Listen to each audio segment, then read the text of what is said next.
estamos ya con nuestro primer invitado aquí en la sala de entrevistas de Noticias 7. Es el ministro de Telecomunicaciones, César Martín. Ministro, buenos días. Muy buenos días, un gran saludo a ustedes y a la audiencia. Tenemos muchos temas de qué hablar, pero vamos con la pregunta de cajón y que seguramente se la hacen muy seguido. ¿Qué sucedió con la renegociación de los contratos con las telefónicas, con Otecel, con la de Claro también, que entendemos hasta diciembre ya se cumplieron 2 años que no se han firmado los contratos para la renovación de este espectro radiotelefónico? Sí, bueno, el plazo, o digamos que el periodo de 15 años feneció en septiembre de 2023. Es decir, si contamos ahora, estamos a 1 año y unos cuantos meses de prórroga en total, ¿no? Efectivamente, se vino trabajando desde que tomamos la cartera de Estado al recibir un proceso que estaba bastante incompleto. No recibimos una valoración hecha, sino más bien con impugnaciones y con problemas que iban a llegar inclusive a un arbitraje internacional con la empresa que estaba haciendo la consultoría. Dentro de esta gestión se revisó y se recibió a satisfacción la valoración del espectro radioeléctrico. Luego ya el director Arcotel se reunió y aprobó esta valoración. Luego existió ya un acta de negociación preliminar con las operadoras y estamos en la etapa final del proceso como tal, que es la revisión de los informes por parte de todas las entidades que participan, como el Ministerio de Economía y Finanzas, entre ellas. Estamos todavía revisando unas pequeñas cláusulas que más que nada tienen un énfasis hacia la sostenibilidad del proceso. ¿A qué significa esto? La valoración del espectro se hace tomando un modelo predictivo de lo que va a pasar de ahora a 15 años. ¿Qué pasa si hay variaciones en esa predicción, si hay ingresos, si hay un cambio en el mercado, como ha ocurrido en otras ocasiones? Entonces estamos conversando con las operadoras la posibilidad de agregar temas adicionales que respalden al Estado en función de estos posibles cambios. Eso es lo que ha dilatado un poquito la... ¿Pero no están suspendidas las No, no están suspendidas, estamos trabajando... O sea, formalmente el instrumento que es las mesas de negociación están temporalmente suspendidas, pero estamos trabajando con una propuesta y se van a retomar la próxima semana. Y dentro de esta negociación, ¿el dinero que pagarían al Estado es lo mismo que pagaron antes? ¿Es mucho más? ¿Hay algunas diferencias en ese sentido? Hay que ser muy claro en este tema, ¿no? Como la tecnología, hay un ejemplo interesante, ¿no? ¿Qué pasa si yo compro una computadora hoy, y para no hacerlo porque no es similar, y esa misma computadora la quiero comprar, la quiero vender luego de 5 años? Como es tecnología, la tecnología va depreciando, ¿verdad? Y el precio como tal no es el mismo. Y esta no es una tendencia del Ecuador, sino a nivel mundial. El precio del espectro radioeléctrico como tal, como el espectro puro, ha ido disminuyendo o está en una tendencia en la baja. Sin embargo, la inversión que se debe hacer en función de la remuneración que tienen las empresas no está a la baja. ¿Qué es lo que quiero decir con esto? Que el monto que vamos a recibir como monto completo es total, es comparativo definitivamente, yo me atrevería a decir que hasta superior al que se recibió antes. El tema es que no va a ser en dinerario puro, sino en obligaciones importantes de conectividad que no existieron antes. Antes había un plan de expansión mínimo que básicamente decía póngame tantas carreteras, póngame tantas parroquias de forma abierta y a criterio un poco... Como por ejemplo el 5G podría ser parte de las negociaciones también. Claro, pero contestando primero la pregunta suya, ¿cuáles son las obligaciones? Cobertura en carreteras, cobertura en parroquias. Lo que se está planteando es que por primera vez en el Ecuador exista cobertura de celular en todas las parroquias que tengan energía eléctrica. Ese es un hito que no ha ocurrido antes, ¿verdad? Y es una serie de inversiones que representan un monto bastante importante. De hecho, es la recomendación de la Unión Internacional de Telecomunicaciones que en las negociaciones de espectro se predomina el tema de inversión, es decir, no recibir el cash en efectivo, sino totalmente, ¿no? Sino trabajarlo en retribuir el tema al sector, porque si no entramos en un tema básicamente de negocio. Yo te doy todo el dinero, entonces ya no invierto nada, ¿verdad? Porque ya te di todo el dinero que valía ese espectro. Es una recomendación que ha ocurrido. Estas son las obligaciones. El tema del 5G lo estamos manejando como una adenda que se va a solicitar una vez se firme el título habilitante de renovación. Es decir, ellos con título habilitante válido podrían solicitar la adenda de las bandas 5G a las valoraciones que también se han establecido. ¿Y este año entonces tendríamos ya firmado ese contrato? Sí, definitivamente. Estamos ya, la última prórroga que tenemos es de un par de meses más, estamos trabajando fuertemente en eso y definitivamente no hay espacio para más prórrogas. Eso es algo que ya se tiene que definir. ¿Quizás en primero o segundo semestre del año se podría anticipar eso? En el primero, definitivamente. Excelente. Por otro lado, hablemos de estos puntos digitales gratuitos también, que ha sido un trabajo que ha venido realizando el Ministerio de Telecomunicaciones. ¿Cuántos ya están presentes en el país y dónde están ubicados? Es muy importante esto porque consiste en uno de los hitos fundamentales de la gestión. La transformación digital y la reducción de la brecha digital es la meta fundamental de una gestión en telecomunicaciones y sociedad de la información. Y esta transformación digital tiene dos ámbitos: la cobertura, que hemos hablado un poquito con el tema del servicio móvil avanzado, pero también la culturización digital. Esa es la parte de la transformación digital. Y una herramienta fundamental para esto son los puntos digitales. Los puntos digitales que están localizados básicamente en parroquias rurales o en localidades de poco ingreso económico, permiten que la ciudadanía acceda a la tecnología, tengan una computadora disponible para trabajar en el sitio y más que nada tengan un facilitador que le pueda hacer una receta a su medida de qué es lo que necesita, capacitación. Hay capacitaciones tan básicas como agarrar el mouse, ¿verdad? Y aprender a trabajar, y otros emprendedores que quieren, por ejemplo, capacitación en marketing digital, que es muy importante. Al recibir la gestión, encontramos al país con 907 puntos. Actualmente existen 933 y nuestra meta es llegar a 1012 en el 2025. Estamos constantemente inaugurando, invirtiendo mucho en estos puntos digitales porque creemos en la fortaleza de este proyecto y de haberlos visitado también palpamos con la ciudadanía lo importante que son, lo importante que se siente para ellos poderlo trabajar. Durante este periodo hemos recibido más de 5 millones de visitas y se han dictado más de 250.000 capacitaciones entre toda la ciudadanía a lo largo de las 24 provincias del Ecuador. Y para llegar a estos 1000 puntos, ¿en qué lugares más o menos ya han mapeado que podrían instalarse estos nuevos puntos de Estamos digital, ¿no? buscando las localidades más lejanas, tenemos un listado de los puntos actuales, estamos también trabajando fuertemente en la Amazonía y en provincias que tradicionalmente han sido olvidadas en este tema. Hay toda una proyección y una planificación bastante detallada, elaborada al respecto. Justo ayer inauguramos un punto digital más en la parroquia San Antonio de Pichincha, que pues la comunidad estuvo muy contenta, los niños muy contentos de recibirnos y palpar de la misma mano de ellos cuál es el impacto que tiene este proyecto. Bueno, para que funcionen estos puntos digitales gratuitos se necesita conectividad y sin duda alguna hay unos puntos en el país que todavía tienen una deficiencia. Uno de esos es el corredor entre Santo Domingo y Quevedo. ¿Qué se está trabajando? ¿Cómo se está ayudando a este sector para esa conectividad importante también por seguridad, señor ministro? Sí, definitivamente otra de las prioridades que se ha tenido durante la gestión del año 2024 es la cobertura en carreteras. Temas de seguridad es una de las motivantes principales. La vía Santo Domingo-Quevedo tenía una cobertura de alrededor del 50-60% y específicamente el anillo vial de Quevedo tenía una cobertura del 3% en sus áreas geográficas. Hoy por hoy podemos decir que ambas tienen ya una cobertura completa del 98%. En estos días vamos a estar también visitando el sector para oficialmente entregar este tema.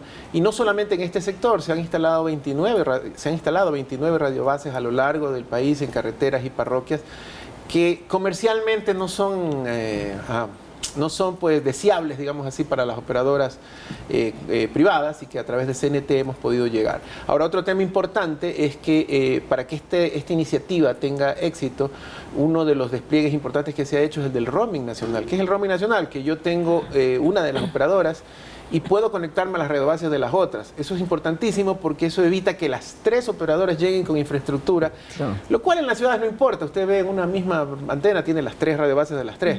Pero en una carretera donde ellos miden por la cantidad de abonados o clientes que viven en el sector, pues normalmente con que uno lo instale, ¿verdad? Las otras dos pueden acceder al roaming a través de Porque generalmente se decía, con esta operadora me sirve para tal provincia, con esta otra por tal autopista, por tal carretera, y había como esa competencia. Con esto que usted nos cuenta, entonces, sería conectividad completa para todos. Eso lo estamos rompiendo con el roaming nacional, que es una iniciativa. ¿Ya lo están implementando? Está implementado en muchos sitios. El tema es que depende de acuerdos comerciales entre las operadoras y lo hacen por sectores, ¿verdad? Entonces se está trabajando bastante en eso y, por ejemplo, en el anillo vial, 2 de las 3 operadoras ya tienen la conectividad. Y, por ejemplo, en la provincia de Santa Elena, también el tramo hacia Salinas, también hay unos sectores que no hay una conectividad apropiada. Sí, ese es justamente uno de los ejemplos más importantes porque ocurre con la una operadora y no ocurre con la otra. Entonces es cuestión de utilizar el tema del roaming para poder tener con las tres la cobertura completa en la vía, ¿no? Ahora, ministro, hay una posibilidad de que, según lo que dictaminen las elecciones, ustedes puedan continuar con 4 años más de gobierno y de proyectos y de trabajo. Si ustedes ganaran el gobierno, el presidente queda otra vez reelecto para este periodo completo, ¿en qué se centraría el trabajo suyo para todo este 2025? ¿Qué es lo que el Ministerio de Telecomunicaciones tiene como prioridad para centrarse? Hay varios ámbitos, pero la transformación digital es la clave y ese es un trabajo que no se puede decir lo comienzo hoy y termina en 2 y 3 meses, porque está acompañado de la temática social. En el año de gestión que tenemos y un mes, hemos trabajado directamente a través del Gabinete Social con el Ministerio de Inclusión Económica y Social y los demás ministerios permanentes que los conforman, justamente en darle ese enfoque. Es decir, no es cuestión de que yo voy e inauguro puntos donde yo consiga y lo demás, sino que podemos trabajar integralmente, viendo precisamente en aquellos sectores donde la ciudadanía no tiene acceso a la tecnología. Hemos hecho y estamos trabajando convenios con las empresas proveedoras satelitales, porque también hay lugares geográficamente donde pensar en que se va a llegar con una fibra óptica es complejo. Entonces la visión que se tiene a través del gobierno nacional es una visión integral. La transformación digital, estamos convencidos de que la única forma de que el país hoy por hoy salga de la recesión económica que tiene es que la ciudadanía se active, y la mejor manera de que la ciudadanía se active y se recupere económicamente hoy en la época que nos toca vivir es a través de la tecnología. Conectado con el mundo. Conectado con el mundo y capacitado para que no sea solamente cuestión de ver el partido, de ver la cuestión. Claro, que no sea algo lúdico, sino que realmente sea productivo, ¿no? Y en ese sentido, el Ministerio ha entregado becas TIC. ¿En qué consiste? ¿Cuántas han sido? Y si hay proyecto de que se sigan entregando. Exactamente, ese es uno de los temas de articulación que está conectado con esta visión a futuro que se tiene. El 1% es un impuesto, una tasa, que está definida en la Ley Orgánica de Telecomunicaciones, que tienen que entregar todos los pertenecientes al sector de telecomunicaciones, operadoras telefónicas, internet, radios, todos los que trabajan en el sistema televisión, todos los que están dentro o se consideran proveedores de telecomunicaciones. ¿Cuál es el espíritu de la ley del uso de ese fondo? Precisamente fomentar la reducción de brecha digital, fomentar el desarrollo tecnológico. ¿Qué es lo que había estado pasando antes? Que al no existir reglamentación específica, el fondo no se usaba, se quedaba en las arcas del Estado y luego pues se utilizaba para los proyectos que se consideraba. Por primera vez en esta gestión, este fondo se está usando para lo que fue diseñado, para reducción de brecha digital. ¿Cómo? A través de estas becas TIC en primera instancia. ¿Qué son estas becas TIC? Se le entrega a los jóvenes que están estudiando carreras tecnológicas, carreras que precisamente ayuden al cierre de brecha digital, y en institutos tecnológicos que permitan precisamente ese despliegue, que fomenten el crecimiento de la población estudiantil en estas carreras digitales. Se han entregado alrededor de 2.500 becas y por supuesto este es un fondo que se entrega trimestralmente. Estamos también desarrollando proyectos para continuar con esta iniciativa.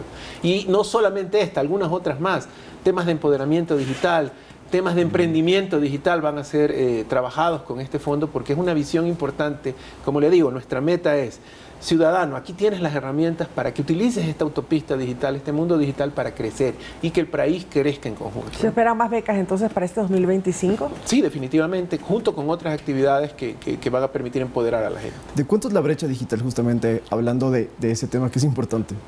Hay varias métricas sobre esta brecha digital. Una, por ejemplo, es la cobertura.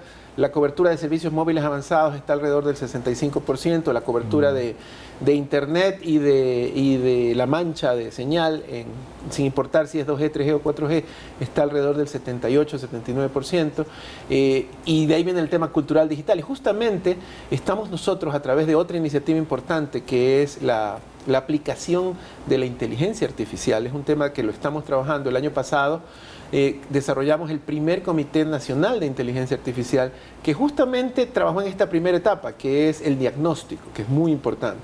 Y en ese diagnóstico que lo estamos realizando en este momento, justamente está la medición cultural de la brecha digital. Porque tenemos la medición básica de infraestructura, pero nos falta esa medición cultural, ¿verdad? O sea, sondear nuestra gente qué tanto es su aproximamiento. Claro. Pero si usted me pregunta a mí, yo me voy a lanzar como ahora que está de moda los políticos que lanzan encuestas inventadas. Yo me atrevo a decir que es más del 50%. O sea, que hay mucha resistencia y mucho miedo todavía. Mucho miedo, ¿verdad? Sí. Es un tema hasta generacional inclusive. Total. Claro. Entonces yo me atrevo a decirlo. Ahora cuando tengamos ese resultado podremos compartirlo exactamente. Perfecto. Y para finalizar también, justamente para acercar la tecnología un poco más y los procesos en el país, esta aplicación go.es, ¿cómo pueden hacer para descargársela y también los servicios que pueden encontrar ahí, señor ministro? Sí, el gobierno digital es el marco que trabaja alrededor de este tema.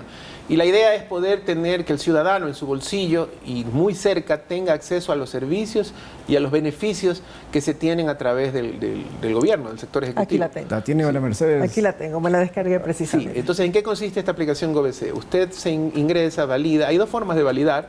Una es, si usted tiene ya una firma electrónica, simplemente ingresando la valida automáticamente. Si no la tiene, hay un proceso de validación biométrico en el cual usted tiene que grabar su cara, luego se contrasta con la base del registro civil para darnos la seguridad de que es la persona que está. Una vez que usted lo tiene, usted puede trabajar o tiene allí 3 documentos básicos: la cédula de identidad, la licencia de conducir y la papeleta de votación. Pero aquí hay algo importante que me gustaría insistir, porque mucha gente dice, no, pues es un escaneo del documento, yo también voy a mi computadora, la escaneo y la tengo. Las seguridades que tiene. No es eso, o sea, esa cédula tiene un código QR, de tal manera que si usted se acerca a una institución pública, el funcionario que le atiende puede escanear el código QR y en tiempo real verificar que es un documento válido. ¿Me explico? Entonces, y en tiempo real, porque también puede ser que hoy es válido, mañana no es válido, ¿cierto? Entonces, es un documento que de hecho tiene validez jurídica y que va a ser muy importante, porque a cuántos ciudadanos no se nos pierde la cédula, se nos pierde. Pero la física va a continuar manejándose. La física continúa, sí, definitivamente, la física continúa. Esta es una alternativa que tiene toda la validez jurídica para poder ser aplicada y que se va a trabajar para que más instituciones la vayan aceptando. Obviamente, entramos en una fase de capacitación. Que es que pues, un funcionario conozca que existe la aplicación y que la pueda aplicar. Pero esa es la meta y la seguimos trabajando. Tenemos la plataforma Buzón EC, que también se va a poder ver desde allí, donde existirán todas las notificaciones de los trámites que tenga un ciudadano con el Estado. Y esa es la idea, es una idea macro de transformación digital, que es que un país más tecnificado, más dispuesto a usar la tecnología, puede avanzar en todos los sentidos. Bueno, con esta información valiosa que nos ha traído el día de hoy, nos despedimos, señor ministro. Gracias. Muchas gracias. Que tengan buenos días también. César Martín, ministro de Telecomunicaciones. Vamos a una pausa y volvemos porque tenemos más entrevistas aquí en Noticias 7.